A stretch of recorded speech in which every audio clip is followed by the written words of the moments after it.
Olá, eu sou o Frederico Enga. E eu, Lídia de Oliveira. Está começando mais um Geração Conteúdo. No programa de hoje vamos falar sobre renovação na política e no esporte olímpico.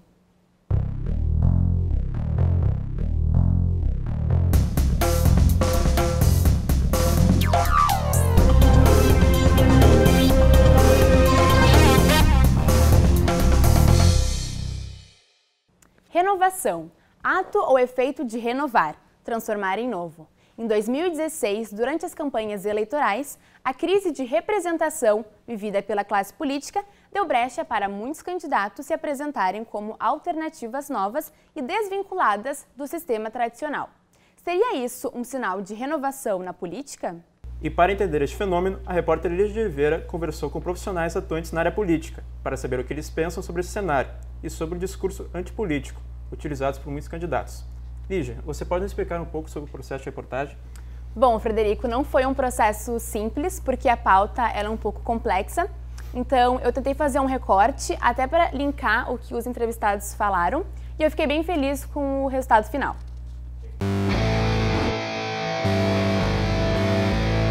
Trump e Dória. O que eles têm em comum? Ambos construíram uma carreira televisiva e durante suas campanhas se definiram como empresários e gestores, e não como políticos. Outros políticos brasileiros, como Alexandre Calil, do PHS, Daniel Guerra, do PRB e Nelson Marquesa Júnior, do PSDB, consagraram-se vitoriosos utilizando um discurso antipolítico. Estaria a população deixando de lado políticos tradicionais? Acho que sim, acho que isso já aconteceu na última eleição.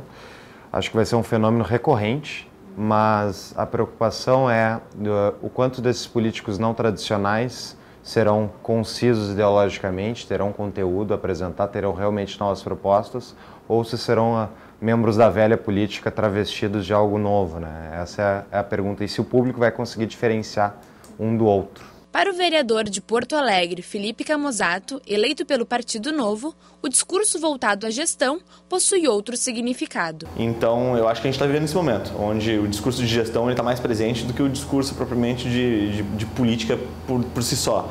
E isso eu acho positivo de certa forma. Porque, querendo ou não, ele traz uma pauta de mais responsabilidade com o uso dos recursos, maior transparência também, de maior profissionalização da política. Então, tu começa a sair um pouco desse jogo de toma lá da cá, troca de cargos, indicações políticas, para uma coisa um pouco mais profissional, que é o que a gente vê nas empresas acontecendo, né? Paulo de Vicenzi, consultor e estrategista eleitoral, explica a relação contraditória existente entre o discurso e a prática. Olha, quando se fala em políticos que dizem não quererem ser reconhecidos como políticos, na verdade estão usando uma força de expressão, porque nós não podemos conceber que alguém entre no cenário político não querendo ser político. Existe a política da boa vizinhança, existe a política das comadres, existe a política familiar e é evidente que existe também a política partidária. Quando um candidato se apresenta ao público dizendo que não quer ser identificado como político, na verdade ele está querendo dizer que não quer ser identificado como os maus políticos, que infelizmente acabam sendo preponderantes no atual cenário. Então, essa capacidade gestora é uma obrigação que ele tem que ter, é uma capacitação, mas não é ela que vai suplantar o aspecto político. Candidaturas de outsiders conhecidos publicamente como Luciano Huck e Silvio Santos são especuladas para as eleições de 2018, o que não é um fenômeno atual. Nas eleições presidenciais de 1989, Silvio Santos esteve a um passo de se eleger presidente da República. Paulo Fux acredita que esse fenômeno se tornará recorrente. Eu não sei se seria o caso do Luciano Huck ou o próprio Silvio Santos, mas certamente eu vejo a possibilidade de um outsider aí conseguir ter uma chance de crescer. Porque o fato de tu estar num partido tradicional hoje da política conta negativamente no caso de um candidato. E bom, eu acho que é uma tendência, a gente está vendo isso. Agora, como é que vai ser daqui, sei lá, 2018? Nós vamos eleger um candidato a presidente que é um gestor não político, uma grande incógnita, não sei. Mas eu diria que a tendência é que sim. Quem vai ser essa pessoa? Não sei dizer. E isso tende, se a sociedade continuar melhorando nessa análise política, a gente vai gradualmente começar a eleger algumas pessoas de melhor índole e tal. Mas nunca, né, é importante deixar claro isso, na minha visão, a gente nunca vai eleger os anjos que algumas pessoas esperam que sejam, enfim, os nossos governantes e tal. É impossível um ser humano, por melhor que ele seja, dele controlar a sociedade de cima para baixo, como muitas pessoas querem na política. Para aprofundarmos um pouco mais sobre esse cenário, recebemos em nosso estúdio a doutoranda em Ciência Política, Adriana Paz Lameirão. Bom dia, Adriana. Bom dia, Fred. Eu gostaria de começar a entrevista te perguntando o que os brasileiros entendem por política atualmente e se esse entendimento da política ele é um reflexo da realidade nossa. O que eu posso falar a esse respeito é sobre o comportamento do eleitor em relação à política. Então, no Brasil, nós temos uma tradição de maior apatia em relação à política. Então, é reduzido o número de pessoas que discutem política no dia a dia, que procuram se informar acerca de política e menos ainda daqueles que procuram participar da política. O sucesso de nomes empresariais que se autodefinem gestores, que geralmente são pessoas que têm uma experiência à frente de empresas privadas, enfim, isso pode resultar em mudanças efetivas na forma de conduzir um governo? A administração privada e a administração pública são áreas distintas do conhecimento. Tanto que tu tem cursos de graduação de administração e de administração pública. E não é por acaso, é porque são conhecimentos distintos. Não que não se use, por exemplo, na arena política, conhecimentos da área da administração privada. Tu não pode, por exemplo, na administração privada, tu tens que otimizar os custos, otimizar os recursos, sejam eles humanos, econômicos, enfim, para que tu maximize o teu lucro, o teu ganho. Isso na administração pública não pode ser trazido para esta arena porque a lógica é inversa. Então, é essa diferença que quando se traz esse discurso da administração privada, do gerencialismo da administração privada para a administração pública, é que não fecha. E quais as perspectivas para 2018? Tu acha que pode ter um crescimento de outsiders? Sim, é bem possível, tudo aponta nesse sentido. Né? Eu creio que a conjuntura nacional ela está muito tumultuada ultimamente. Desde final de 2014, desde dezembro de 2014, quando já ocorreu as primeiras manifestações por fora Dilma. Então, a Dilma foi reeleita em novembro e em dezembro já tinha manifestação pelo fora Dilma. Então, desde final de dezembro de 2014 e até hoje, a nossa conjuntura política ela está sendo muito tumultuada e ela tem mudado a cada dia. Então, é difícil tu fazer um prognóstico do que vai acontecer realmente. As coisas podem mudar. Mas no cenário de hoje, que estamos vivendo hoje, com base nos dados que temos hoje, da realidade de hoje, é sim bem possível que venha a ter um crescimento de candidatos outsiders. Para as eleições presidenciais em 2018, se vierem a ocorrer, estima-se que sim, que vai acontecer como aconteceu em 1989. Nós vamos ter várias candidaturas e vamos ter candidaturas outsiders. Por exemplo, em 1989, o Collor de Mello foi uma candidatura outsider. E quando se fala em outsider, muitas vezes a gente pensa em alguém totalmente fora da política, que nunca esteve vinculado à política. E não é bem verdade. Muitos dos outsiders, assim como Collor em 89 e agora Dória e Marquesan, no caso de Porto Alegre, são pessoas vinculadas à política de uma forma ou de outra. Por quê? Collor vinha de uma família de políticos. Ele foi um outsider, se candidatou por um partido nanico, um partido praticamente inexistente, e então esse partido sim era um outsider, e ele era uma novidade em termos nacionais. Mas não que ele fosse completamente alheio à política. caso do Marquesan Júnior, prefeito de Porto Alegre, é a mesma coisa. Bom, o próprio nome diz, Marquesan Júnior. Ele herdou não só o nome do seu pai, que foi um homem político desde a época da ditadura, como herdou todo o capital político do seu pai, tendo-se eleito como deputado estadual, deputado federal, a partir do seu nome.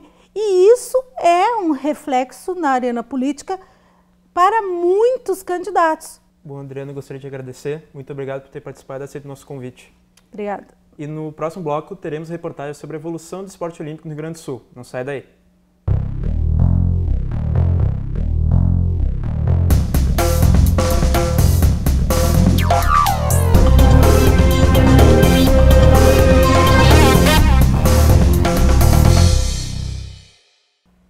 Olá, estamos de volta com Geração Conteúdo. No programa de hoje estamos falando sobre renovação. Nesse segundo bloco, vamos saber um pouco mais sobre o cenário atual do esporte olímpico brasileiro. O esporte brasileiro era tratado como prioridade entre 2007 e 2016. Os investimentos para a Olimpíada do Rio foram diversos. No entanto, a maioria do dinheiro investido era público. Ao todo, 94% do apoio vinha do governo federal, 4% dos governos estaduais e apenas 2% da iniciativa privada. Ou seja, as confederações, clubes e atletas foram sustentados durante o ciclo olímpico com 98% de dinheiro público. As fontes de financiamento eram 6. Entre elas estão as Forças Armadas, Lei de Incentivo ao Esporte e patrocínios estatais. Entretanto, após a realização dos Jogos Olímpicos, o apoio diminuiu. Isso prejudica na evolução de atletas mais jovens que têm como objetivo representar o país nos próximos Jogos. O repórter Alex Torrealba foi saber qual é a situação do esporte atualmente e quem são os atletas que podem render bons frutos ao Brasil, em uma época escassa. Quase um ano depois da Rio 2016, quando o Brasil obteve o melhor resultado em uma Olimpíada, qual o cenário do esporte olímpico no país? Aquilo que a gente chamou de década do esporte do Brasil, iniciada em 2007 com os Jogos Pan-Americanos, realizados também no Rio de Janeiro, e com a consecução de grandes eventos organizados no Brasil. A gente fechando essa década do esporte, eu como um educador físico em primeiro lugar, eu poderia dizer que nós poderíamos ter construído muito mais coisas em termos de legados para o país, China e Grã-Bretanha conseguiram e ainda conseguem semear bons resultados em diversas modalidades depois de sediarem os Jogos Olímpicos. No Brasil, no entanto, o legado ainda é uma incógnita. Em 2008, ao organizar os Jogos Olímpicos em Pequim, tiveram excelentes resultados, mas que não foram observados apenas em Pequim. Eles já foram observados no ciclo olímpico anterior, em Atenas em 2004, em Londres em 2012, e ainda colhem frutos, como aconteceu em 2016. Mas por quê? Porque houve um investimento, não em apenas um ciclo olímpico, mas que ele fosse um resultado continuado. Isso é legado. Se o resultado é no momento, não é legado, é impacto.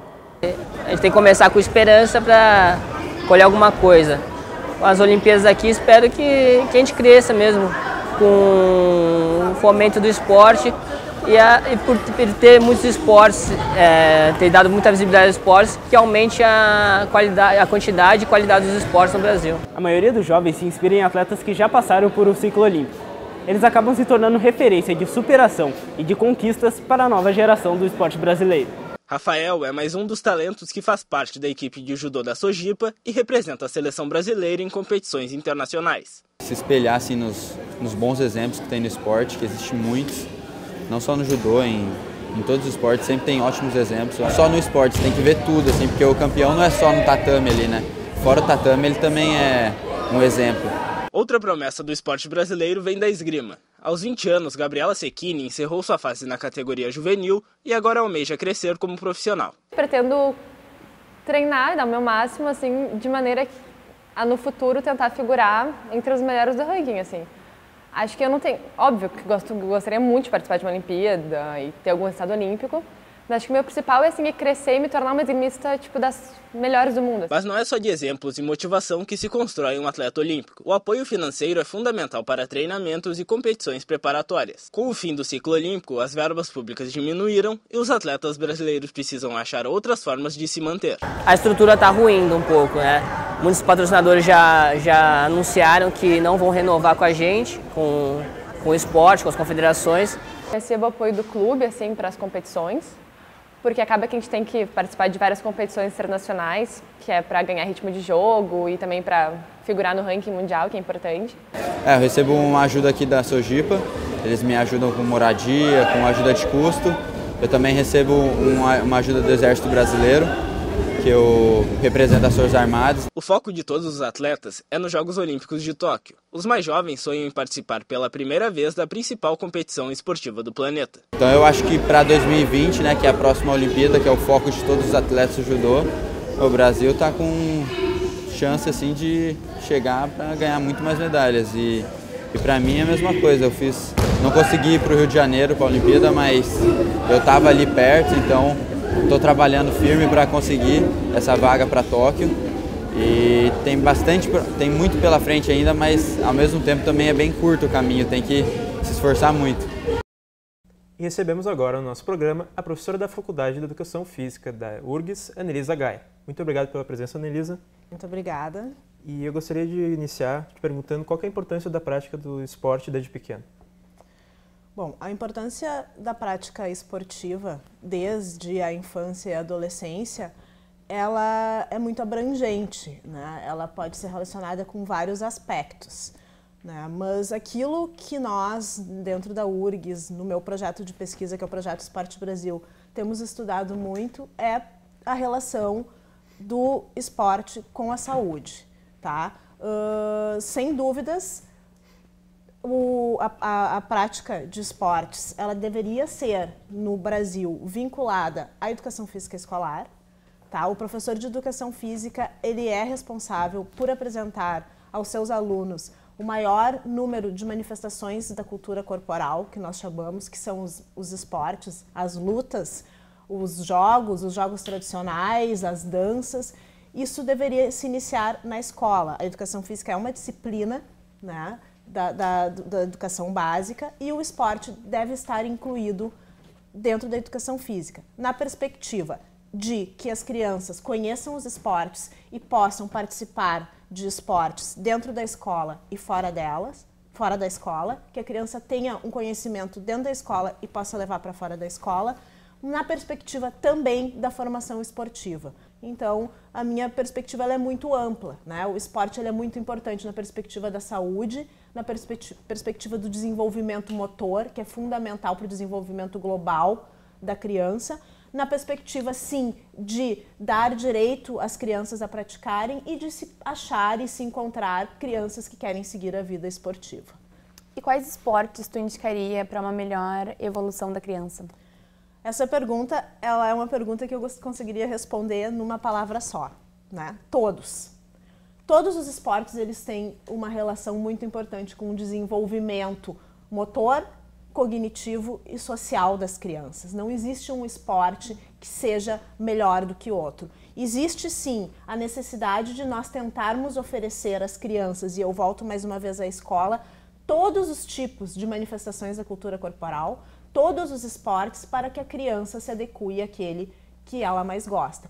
O rugby tem que estar na escola, o futebol americano tem que estar na escola, as ginásticas têm que estar na escola para que as crianças possam vivenciar e, dentre essas vivências, nós consigamos, então, encontrar, ou as crianças encontrarem aquilo que elas gostam de praticar. É na escola que nós vamos encontrar uma ginasta, encontrar um bom jogador de handebol.